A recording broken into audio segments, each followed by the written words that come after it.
afternoon, flower pots. It's your Auntie Nelly. It's Sunday, it's 12 noon, and it's time for me to service you. Give me a like, give me a love, give me a share. Let me know where you're watching me from.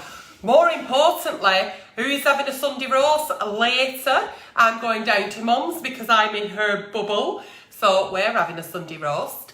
Good morning, good afternoon and good evening, wherever you may be watching me from. How's your week been? How have we all been? How are we feeling about the new restrictions?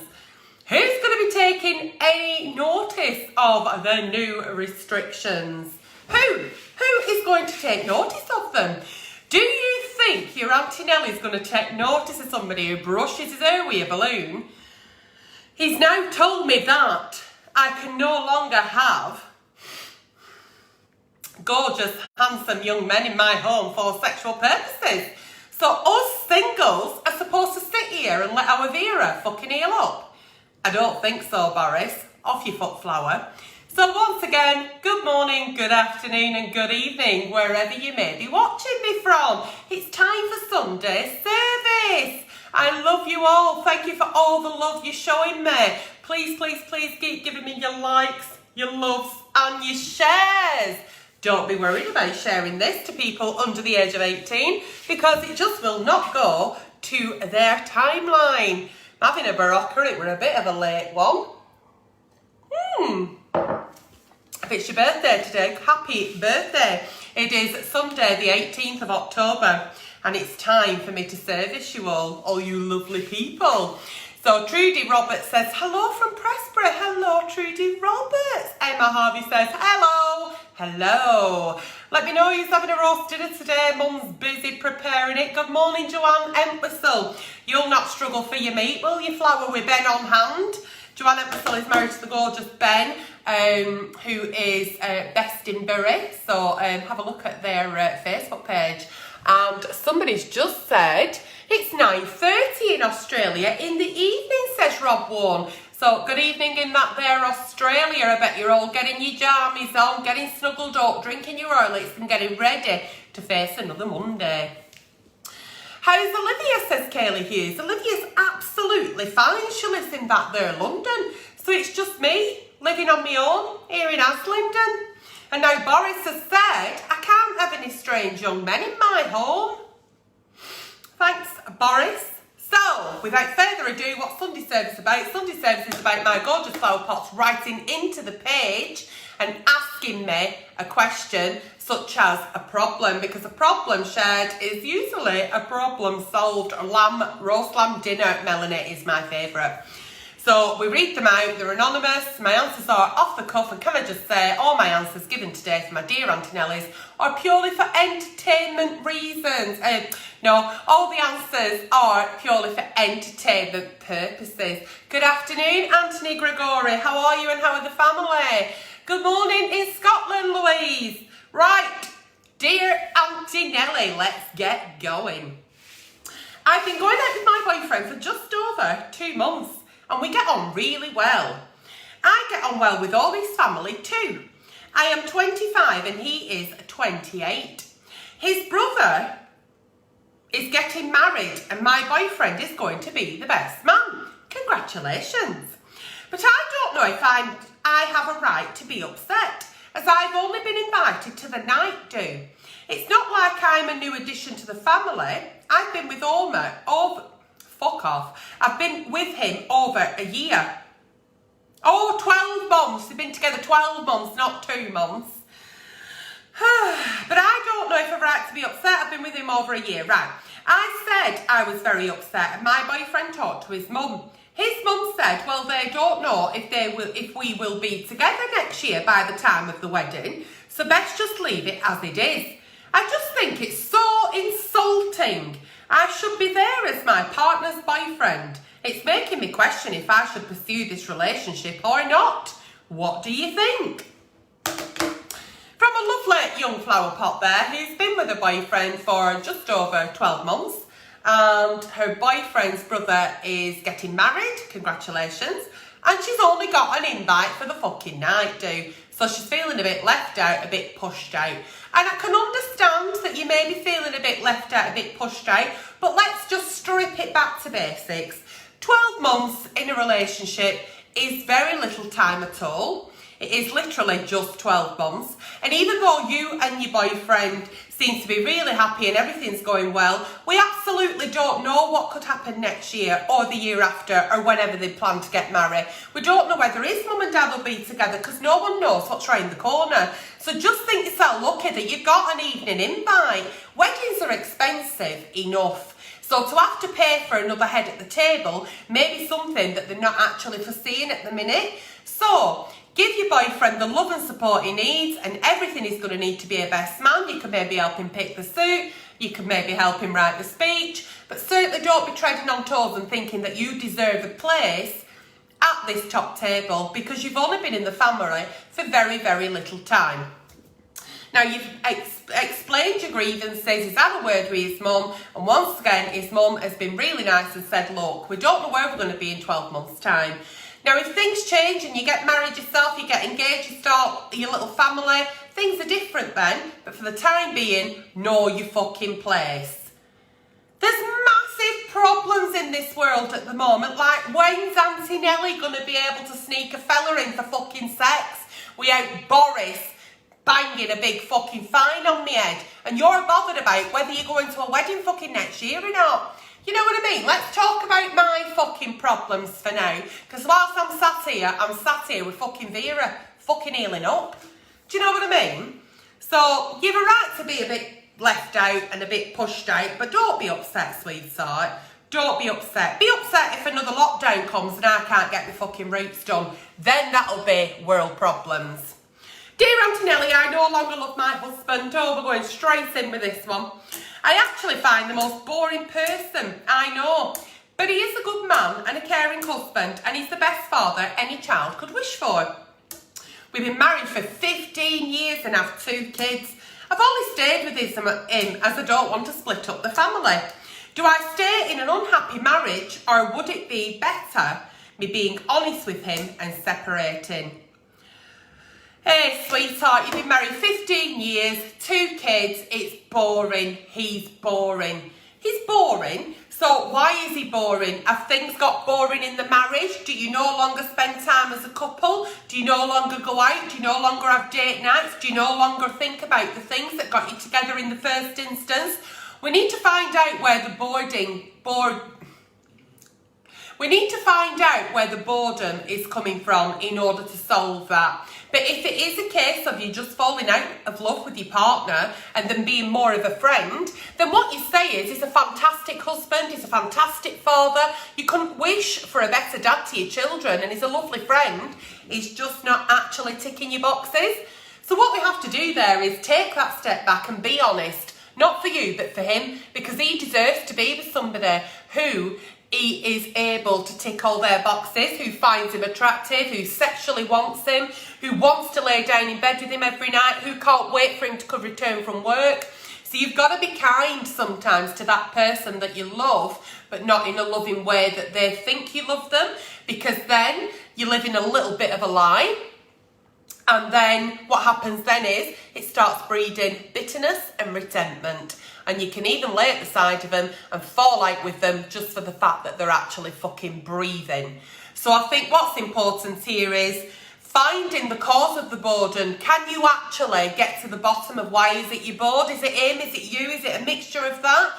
And if that doesn't work, then absolutely be happy, because not only does he deserve to be happy with somebody that really loves him, as you don't, but you also deserve that love as well. And life is very short. Tomorrow is not promised to anybody. So have a little sit down with yourself, take yourself off to the kitchen table on your own and find out what it is that you're feeling quite bored about. What is it? Can you actually put some spice back in the marriage? Can you put some love back in your relationship? And if not, then yes, obviously, honesty is the best policy. Oh, there we go. Moving on. Dear Auntie Nellie, I'm a 34-year-old British male. My partner is a 29-year-old Muslim lady. We met at work and have been together for just over a year. Recently, she was very poorly and got rushed to hospital. She told me not to visit when she came out. She said that her family don't know anything about me at all. She said that I don't need to meet them as they want to prove as they want her to marry a Muslim man. Seeing her so poorly has broke my heart, and I was so scared I was going to lose her. But now I don't know if I'm going to lose her anyway because of her family and her religion. I just don't know what to do. Oh, sweetheart, what a fucking mess that is. So has she been keeping you a secret? Or is she open about your relationship, just not to her parents? Because what we've got here is a girl that doesn't want to offend her parents. She doesn't want to go against their beliefs. But she also wants to live her own life. She wants to actually fall in love with the man she wants to fall in love with, regardless of being in an arranged marriage or regardless of religion or race. And it's a difficult one, this, because she will feel sort of like she doesn't want to offend her parents, and she certainly doesn't want to let them down. But you've fallen in love with the girl, and her being rushed to hospital made you think, Jesus fucking Christ, this is the love of my life. If I were to lose her, what would I do? You need to tell her, and you need to tell her sooner rather than later. Because if this girl has no intention of marrying you because she wants to go along with what her mum and dad dictate, then it's going to hurt even more down the line than it's going to hurt today. And sometimes I feel that when we're in relationships and we're trying to save people's feelings, spare their emotions, we're actually making a rod for our own back. And sometimes we don't like to ask certain questions because we actually really know the answer. We know what the answer's going to be. And we want to save ourselves from that gut-wrenching hurt, because it can feel like you've been stabbed in the stomach. But what I will say is, please, please, please be honest and open with her. Start the way you mean to go on. There's only one way to go on in a relationship, and that's being open and honest and truthful. Without that, you've no trust. Without trust, you've no relationship. So ask her and just say, look, I would never come to your home uninvited. Never. But I really do believe that the time has come now for me to tell you that I love you and I want us to be together. How are we going to do this? Have you thought about being with a British male, Catholic? Will your parents accept that? Will you turn your back on your parents and your religion for me? I need to know these answers, because these are the questions I have. And I don't want to be a dirty little secret. This isn't dirty. I love you and you love me. And surely your parents, regardless of religion, would be happy to know that you're loved by somebody and that you're in love. So it's about having that honest, open, quite sensitive and emotional conversation. This is a conversation that needs to be had, because down the line, what, in 3 months' time, in 6 months' time, in 12 months' time, she turns around and says, it's been really nice, but I've got to get married. But if you want, we can still meet up on a Thursday, because I'll tell my husband that I'm going to go shopping. What are you going to do? So it needs to stop now. We need some clarity on the situation. We need clarity on the relationship now.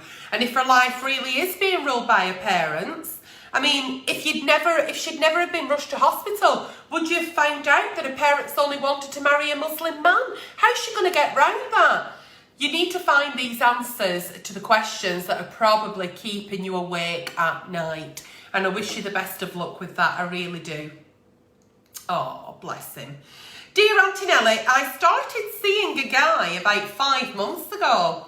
And he has been to prison. Oh, here we go. And he's been to prison in the past, but he's now a changed man. He now has a job and doesn't do drugs anymore. And he's been clean for 3 years. He's 43 and I'm 38, and we get on right well. He sends me flowers and really treats me like a lady, but my family is not happy. I haven't got COVID. I haven't, no. I've just drank a bit of Barocca and it went down wrong part. Hang on. Family is not happy. They found out about his past by Googling him. Fucking Google. If you fucking Google me, all sorts of shite comes up. They have said he has had such a bad reputation and now said that I either dump him or I can go. But I have nowhere to go. Surely they should give him a chance, a second chance. Doesn't everybody deserve a second chance? What do I do? You're 38, are you still living at home with your parents? Hang on a minute, because I choked a bit on my Barocca then, and I don't really know what you've just said. You've been with a fella for 5 months, right? He's 43, you're 38. He sends you flowers, treats you like a lady, he's been to prison, but he's now a reformed man, he no longer does crime or drugs. Parents have Googled him, they've said, oh, I don't like him. If you stick with him, you've got to leave. So you're obviously living with your parents at 38 and you've said you've nowhere else to go. Why have you nowhere else to go? Why can't you rent a little flat on your own? Why can't you go to council and put your name down? You know, get on fucking Ladder or whatever it fucking is. Google it, find somewhere to rent on your own. You're 38. You're going to have to let go of them apron strings at some fucking point. Fuck me pink. How the fuck do you go on living with your parents at 38? I got divorced at 21 and had to go back for a couple of weeks while my house was being ready. Oh, it were an absolute fucking nightmare. You need to start standing on your own 2 feet and you need to start living independently. And that might mean having your 43-year-old boyfriend coming round now and again. It's fuck all to do with your parents. You're a 38-year-old woman. But if you continue to live in their home, then yes, they have a right to advise you on what to do with your life because you've never let go. You're still living child and parent rather than grown woman and parents and being equal. So that's why they're getting involved. And at the end of the day, they're getting involved because it sounds like a right fucking wrong and then. Yeah, everybody deserves a second chance unless you were animals or you're a pedo and they don't deserve fuck all except a fucking bullet. I'll be happy to pull the trigger. Not a fucking problem. So, have a little word with your mum and dad and say, listen, I know he's done some fucking terrible shit. Back then, 5 years ago, when he were inside, I wouldn't have got fucking up with him then because he's not for me. But now, you know, he's doing all right in life. Everybody deserves a second chance. I'd like to think that you'd give me a second chance if it were me. I've also had to think about life and I don't want you to not be in my life. You're my family, you're my mum, you're my dad, and I love you. But what I am going to do is move out because you've every fucking right to dictate to me how to live my life while I'm under your roof. But what I'm going to do, move out and still see you as my parents, carry on in my relationship, and you'll either like it or fucking lump it because I'm 38. I'm a 38-year-old woman and you're allowed to make your own decisions. But certainly listen to your Auntie Nelly now. Do not be moving out your mum and dad's and moving in with him. Don't be jumping, as what I keep thinking now, and I'm not septic peg, so I don't know, but out the chip pan into the fucking fire. Move in somewhere on your own. Find out what it's like to live on your own. And this lad that's come out of prison and is sending you a few fucking bouquets of flowers and making your little flat look like Chapel Arrest, keep him at fucking arm's length. Because yeah, everybody deserves a second chance, but you can also go back to, does a leopard change its fucking spots? You need to see a lot more from this lad than a few fucking bunches of flowers. Please don't end your relationship with your mum and dad. Keep on good terms. Start being a little bit more independent. And I don't give a fuck how old you are. If you live with your mum and dad, they've every right to dictate how you live your life because you're under their roof. So you need to break that cycle of child and parent and it needs to go to a 50-50. Okay? Okie dokie. I don't know what he'd been to prison for. What's he been to prison for? She's just said he went to prison for crime, but he doesn't do drugs anymore. He's been clean for 3 years. Do you know what I mean? I mean, everybody deserves a second chance, like I said, except pedos or fucking animal. Anyone who messes with an animal. Dear Auntie Nelly, my husband and I decided not to have children. Ooh. But the clock is ticking, apparently. I am 36 and he is 41. Our families often remind us, but no one seems to be able to get it through their stupid heads that we don't actually want to have kids. I don't want to be a mum and bring little people into this world because it's shockingly shit. And he feels the same. That's why we get on so well. We've been married for 11 years and have a great life. We have loads of holidays and a beautiful home. I am getting tired though of hearing people constantly tell me I need to have kids.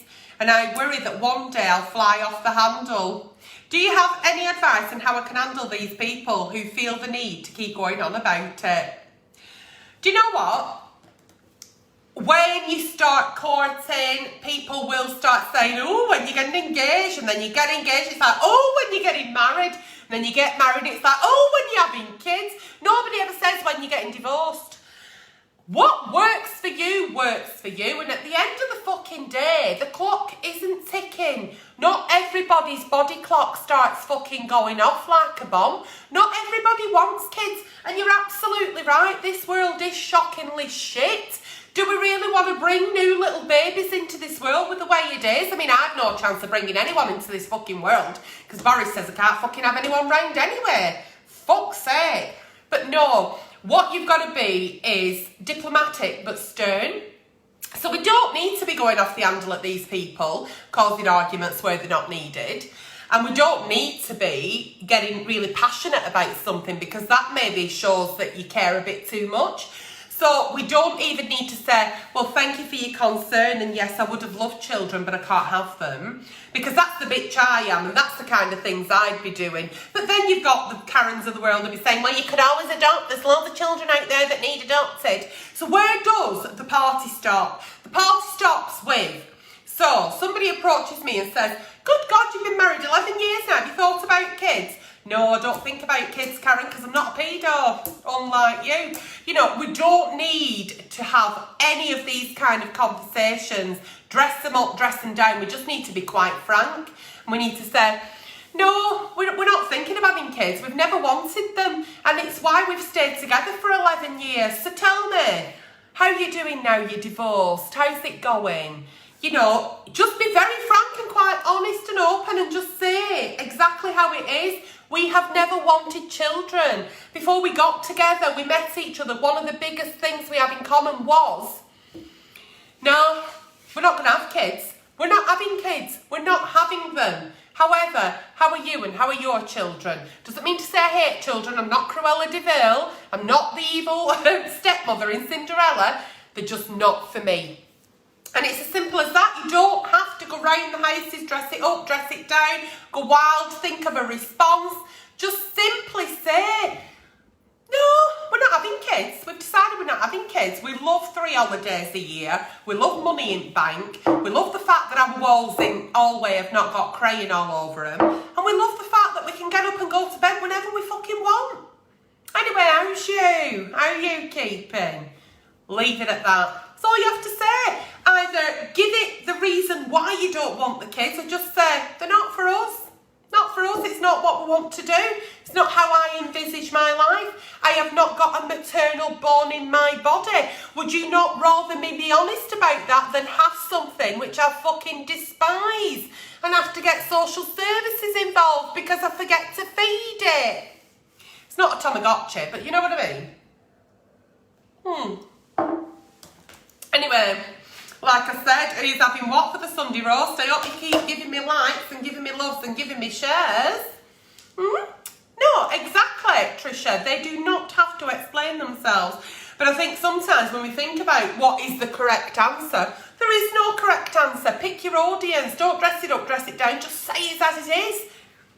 You can only ever be honest with people. What they decide to do with that information is up to them. Oh, dear, dear, dear. Dear Auntie Nellie, my wife and I are planning to start a new business. It's something that we have talked about for years and we are finally doing it. Congratulations. Maybe you will review us. Ha ha. Ha ha. Yeah, as long as it's not anything scented, because I have absolutely no sense of smell. Nothing to do with COVID. I had a stroke 9 years ago and I've not had a sense of smell since. And as long as it's not anything for bath. I mean, the minute I hear bath bomb, I just immediately think of thrush. Okay. So if your business is nothing to do with giving me thrush or making me want to review something that's smelly, I'm your girl. Okie dokie. While it is exciting, I'm also worried that it might impact on our relationship. It's not easy when you start up and it's going to be stressful. But I don't want the tension to upset our happy home. Please can you guide me? I know you are single though and your business is different and you don't have a partner to speak to. Thanks for that. Yeah, I am single. And my business is different to yours, I think, but you haven't actually told me what your business is. And I might not have a partner to speak to, but I've got loads of fucking matches in Tinder. Woohoo! Anyway, enough about me. So, you've got your wife, you've got a lovely life, you're going into business together, and you're worried that it's going to impact on your relationship. It's really simple here. This is a simple thing. When we go to work, we talk about work, and when we come home, we don't. So if wife has a query about work, then she needs to query that with you in work time. So maybe have something set on the table saying, look, I can't wait to do this business with you. I'm so excited, but I don't want to bring it home. Okay? So if you have got something that really urgently needs discussing, then yeah, 5 minutes out of our day, let's discuss it. But all the other time, let's do what we normally do and crack on. As a married couple, having our tea, watching Netflix, taking dogs for a walk, getting school uniforms ready, whatever it is that you do in your normal everyday life, carry on doing that, but keep work as work. I have a feeling that you've not really put much in your message, because I have a feeling that your wife may be the one who's going to fucking go on about it. She's going to go on and on and on and on, and that's what's worrying you, even though you want to go into business and you want to sort of be excited about it. You've also got these concerns. So tell your wife, sit down at the kitchen table and tell her and just say, listen, you know, at the end of the day, I'm a little bit worried that this could all spill into our private life. So can we keep business purely business and not let it suck the pleasure out of what we've got? So talk to your wife, talk about boundaries which you both feel comfortable with, and then fucking crack on, and I wish you the absolute best of luck in your new venture. Yeah, I can't stop thinking about bath bombs now. They were a big thing in the 80s, weren't they? Now I just remember thrush. I think anything that you put in the bath that's not pH balanced, that's just going to give you thrush in it. What wasn't nice? What wasn't nice? What's happened? Is there a troll on or something? Pint of Barocca. See me right. Right. Dear Auntie Nelly, I am 53, fit, healthy, and look a lot younger. Oh! I just never found the right man until summer 2019. This amazing man swept me off my feet. We fell madly in love, and within months, I gave up my job, rented out my house, and moved with him to a remote cottage. Oh, Christ. Hundreds of miles away from my friends and family. At first, it was absolutely great, but this didn't last long. As of 2 years on, I regret being so impulsive. It doesn't work, it just does odd jobs now and again for cash. Which leaves me having to pay for everything. My nest egg is nearly gone.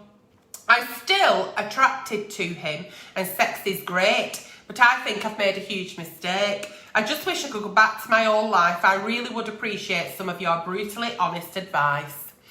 Do you know what? I don't think you should regret it. Absolutely don't regret the fact that you fell in love with somebody and it fucking shook your world up, and you ended up going living with him, moving in with him, and you've had 2 years of what sounds like a brilliant, fantastic, romantic episode.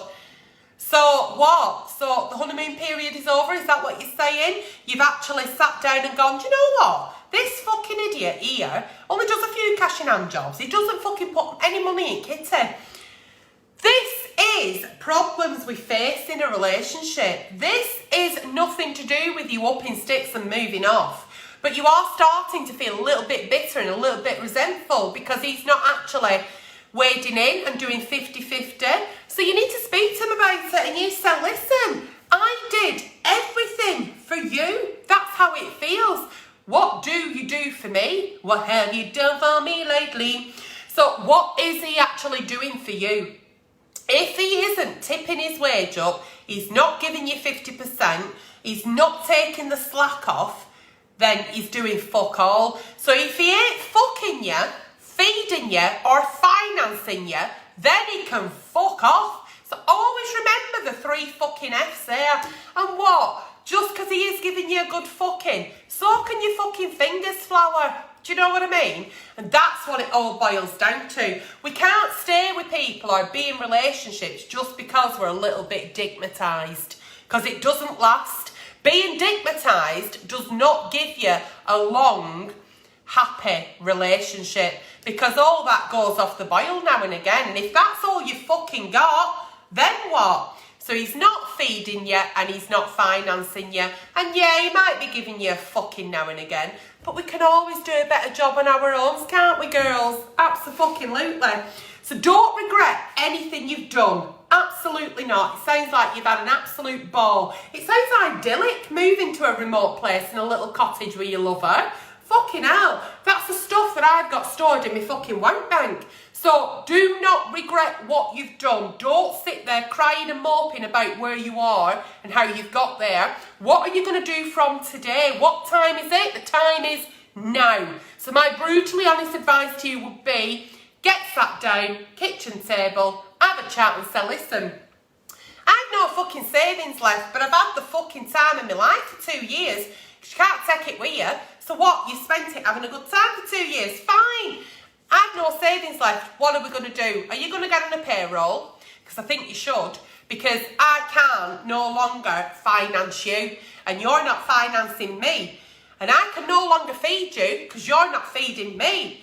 And all we're doing is fucking. And I can do a better job on my fucking own flower. With less mess and I've no need to sleep in wet patch. So where do we go from here?